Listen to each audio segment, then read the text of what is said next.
umekuwa ni mchezo wa ushindani sana hapa uwanja wa Pentagon ambapo timu mbili zimekutana, ni Ndachi FC na New Generation wakiupiga mchezo huu na kugawana alama moja moja. Tuwasikilize makapteni wa timu zote mbili na makocha wao wanauzungumziaje mchezo huu uliopita. Habari yako? Salama, kwema. Kwema. Poleni na hongereni pia. Asante sana. Umekuwa ni mchezo wa namna gani? Kwanza kabisa tupende kumshukuru Mungu kwa matokeo tuliyoweza kuyapata. Tumepambana kadri ya uwezo wetu, tumeweza kuambulia sare, ni mchezo wetu wa pili, mchezo wetu wa tatu Tumepoteza mchezo uliopita na mechi yetu ya kwanza tulitoa pia sare, kwa hiyo tuna pointi 2. Kikubwa tunaenda kujiandaa na mchezo ujao. Lengo ni kuvuka katika hii hatua na kusonga mbele. Mchezo uliopita mmepoteza, lakini mchezo huu mmepata sare. Hii inamaanisha nini?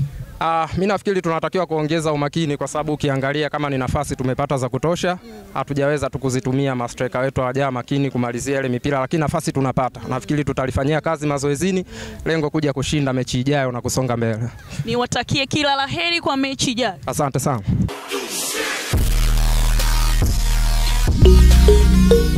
Habari ya kocha? Salama, kwema.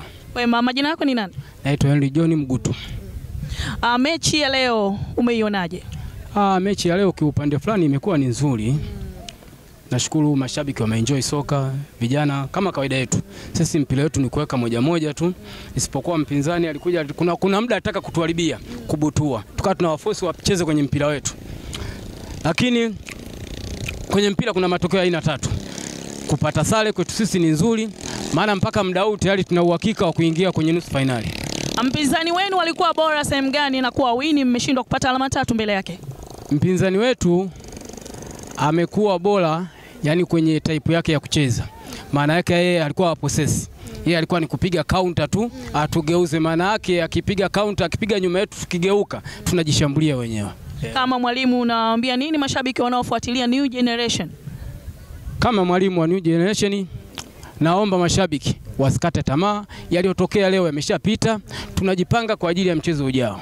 Asante sana mwalimu. Nashukuru. Nipo na kapteni pia wa New Generation, na yeye atasema makosa yalikuwa wapi, lakini ubora wa wapinzani wao ulikuwa wapi na wameshindwa kupata alama 3 ikiwa ni timu ambayo ni tishio sana hapa kata Ihumwa. Habari yako? Salama, sio?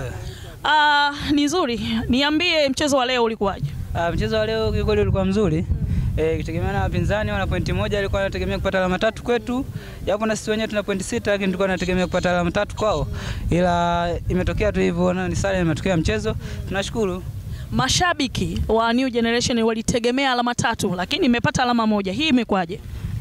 Hii hatuwezi kusema ni nzuri au ni mbaya. Ila kwetu tunaona bado tupo sehemu nzuri, kwa sababu katika timu zinazotakiwa kufuzu sisi wenyewe ni moja wapo. Kwa alama 3 na alama 1 zote ni sawa. Cha msingi hatujapoteza, japo lengo letu zuri lilikuwa ni kupata alama 3. Kwa tunashukuru hata hii moja tulionayo mkononi sio mbaya. Mechi ijayo tutafuta 3. Asante. Kuna kocha wa Ndachi FC kuzungumzia mchezo huu ambapo leo wamegawana alama ni 1-1. Habari yako kocha? Safi, habari ya saizi? Nzuri. Performance ya timu yako leo umeionaje? Na performance kama nilivyokuambia, New Direction hii timu ni kama nilivyosema mwanzo na heshimu. Bila shaka umeweza kuona mchezo leo ambao umeenda kutulia sana. Tumeshagunisha baini baadhi ya timu yangu kwenye makosa, nitaenda kuyafanyia kazi kwa game ijazo, naweza kupata point 3 muhimu. Bila shaka lengo lako lilikuwa ni kushinda game, lakini unafikiri makosa yalikuwa wapi mpaka mshindwe kupata alama 3? Vijana walikuwa wanafika maeneo husika, lakini mwisho wa siku tu wamekosa utulivu, upata nafasi zinapatikana namna ya kumalizia ndio kwa nashindwa. Lakini naamini kwamba game ijayo maana tunapigana game mbili, Ndunduru na Biashara, fikiri mambo yatakuwa mazuri tu. Kama nilivyosema, hii timu ambayo ningeza nayo ni wako vizuri, tuliwaheshimu na nyinyi mtuheshimu. Bila shaka Mungu katujalia siku ya leo mambo yametoka hivi. Mechi ijayo utapata alama 3? Kwa hali ninavyoona mimi, kama nilivyokuambia, game yani ligi inavyozidi kwenda na mambo yanazidi kuwa mazuri. Na shaka game ijayo nitapata point 3 muhimu. Lakini pia nikupongeze kocha, leo timu yako imeonyesha ushindani wa hali ya juu. Asante sana. Kama nilivyokuambia, ndani ya kusikisha leo anayemiliki mke ni kwa ni mmoja tu, wote vijana bado hawajaoa. Ndio hicho ambacho ninajivunia mimi. Asante sana kocha. Asante sana.